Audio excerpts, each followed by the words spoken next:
বর্তমান বিশ্বে সাইবার সিকিউরিটির চাহিদা দিন দিন বেড়ে চলেছে। সেই তুলনায় আমাদের বাংলাদেশ বা অন্যান্য বিদেশের বা ফরেন বিভিন্ন কান্ট্রিতে সাইবার সিকিউরিটি দক্ষ কর্মশক্তির বড় অভাব। তো এই পরিপ্রেক্ষিতে বিভিন্ন ওয়েবসাইট আছে আমাদের, যেখান থেকে আমরা বিভিন্ন ধরনের খুব সুলভে আমরা বিষয়টা শিখতে পারি, বা আমাদের বিভিন্ন অর্গানাইজড বিভিন্ন কন্টেন্ট দেওয়া আছে, ল্যাব দেওয়া আছে, যেগুলোর মাধ্যমে শিখতে পারি। তার মধ্যে অন্যতম একটা হচ্ছে যে আমাদের ট্রাহেকমি, যেটা অনেক বিগিনার ফ্রেন্ডলি। বিষয়টা হচ্ছে এখানে বিভিন্ন ধরনের থিওরিটিক্যাল নলেজের পাশাপাশি অ্যানালিটিক্যাল বা প্র্যাকটিক্যাল বিভিন্ন ল্যাব থাকে, যেখানে আমরা বিভিন্ন ভালনারেবিলিটি অ্যানালাইসিস বা বিভিন্ন ধরনের cyber security related risk management বা বিভিন্ন ধরনের সক অ্যানালিস্ট বা আমাদের যে ফরেন্সিক বিভিন্ন ধরনের সাইবার সিকিউরিটি নলেজ এখানে সিমুলেটেড বা বিভিন্ন ল্যাব বেসড দেওয়া আছে, যেক্ষেত্রে আমাদের একটি থিওরিটিক্যাল জানার পরে জিনিসটা অ্যাপ্লাই করার জন্য আমরা বিভিন্ন ল্যাব দেওয়া আছে, যেগুলো আমরা শিখতে পারি। যেমন সাইবার সিকিউরিটি প্রথম শুরু হয় ধরেন বিভিন্ন কিছু ইনফরমেশান থাকে এখানে, বা বিভিন্ন নলেজ থাকা দরকার। সাইবার সিকিউরিটিতে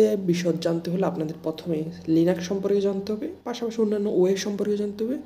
সাইবার সিকিউরিটির অন্যতম একটি টপিকস হচ্ছে ক্রিপ্টোগ্রাফি, যেখানে আপনার বিভিন্ন এনক্রিপশন, ডিক্রিপশন এবং ব্লক চেন নিয়ে আলোচনা করা হবে।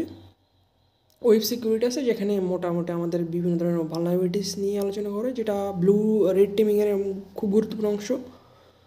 আমাদের যে নিত্য নৈমিত্তিক বিভিন্ন ডিভাইস আছে, এটা বিভিন্ন অ্যাটাকিং ভেক্টরস বা বিভিন্ন ধরনের ভালনারেবিলিটি থাকতে পারে, যেটা এখানে এক্সপ্লোর করা হয়। বিভিন্ন ধরনের পাশাপাশি এইসব বিষয়গুলোকে ভালনারেবিলিটি এক্সপ্লোর করে বিভিন্ন ধরনের সমাধান দেওয়া হয়, যেটা আমাদের খুব গুরুত্বপূর্ণ ভূমিকা পালন করে। এছাড়াও আমাদের বিভিন্ন ভাইরাস মেকিং, ম্যালওয়্যার ডিজাইন, বিভিন্ন ইনফরমেশান, বিভিন্ন সাইবার সিকিউরিটি অ্যাসপেক্ট আছে। যে আপনার এই সমস্ত ডিটেল জানার জন্য আপনারা ট্রাইহেকমি ফলো করতে পারেন। ট্রাইহেকমির বিভিন্ন ধরনের রুমস, মডিউলস, লার্নিং পাথ আছে, যেটা প্রিমিয়াম মেম্বারশিপ নেওয়ার মাধ্যমে জানা যেতে পারে, বা আপনারা সাইবার সিকিউরিটির বিষয়ে আরও অনেক বিষয় জানতে পারেন।